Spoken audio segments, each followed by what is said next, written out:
بسم اللہ الرحمن الرحیم۔ ابن جوزی رحمۃ اللہ علیہ کے پوتے ابو المظفر کہتے ہیں کہ ابن عقیل اپنے بارے میں بیان کرتے ہیں کہ ایک مرتبہ میں طواف سے فارغ ہوا تو میری نظر ایک ہار پر پڑی جو بہت خوبصورت تھا، تو میں نے اس کو اٹھایا تو تھوڑی دیر میں ایک بوڑھا وہ ہار تلاش کرتے ہوئے نکلا اور وہ 100 دینار کا اعلان بھی کر رہا تھا، تو میں نے اس کو وہ ہار دیا اور پیسے لینے سے انکار کر دیا۔ اب میرا ارادہ تھا کہ میں شام کی طرف جاؤں، تو کہنے لگا کہ میں شام کی طرف چل دیا، تو وہاں جا کر حلب کی ایک مسجد میں نے تھوڑی دیر کے لیے قیام کیا، نماز پڑھنی تھی، بھوک بھی بڑی شدید تھی اور زادِ راہ بھی ختم ہو چکا تھا،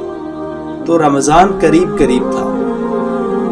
تو لوگوں نے مجھے کہا آپ نماز پڑھائیے، تو میں نے نماز پڑھائی۔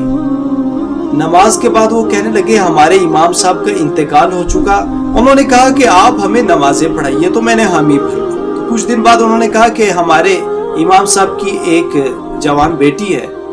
آپ جو ہے ان سے نکاح کر دیں، تو میں نے اس کی بھی نیت کر لی۔ تو کہنے لگے کہ میں نے شادی کر لی، سال کے بعد مجھے ایک بچہ ہوا، لیکن جو بیوی تھی وہ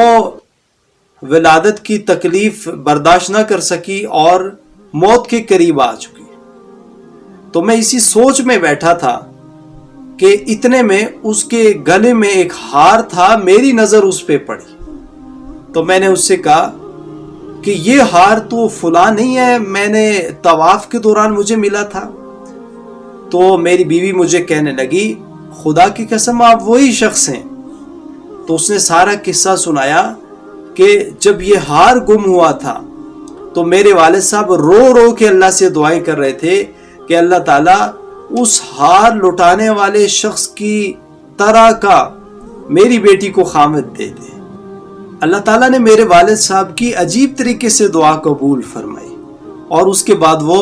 فوت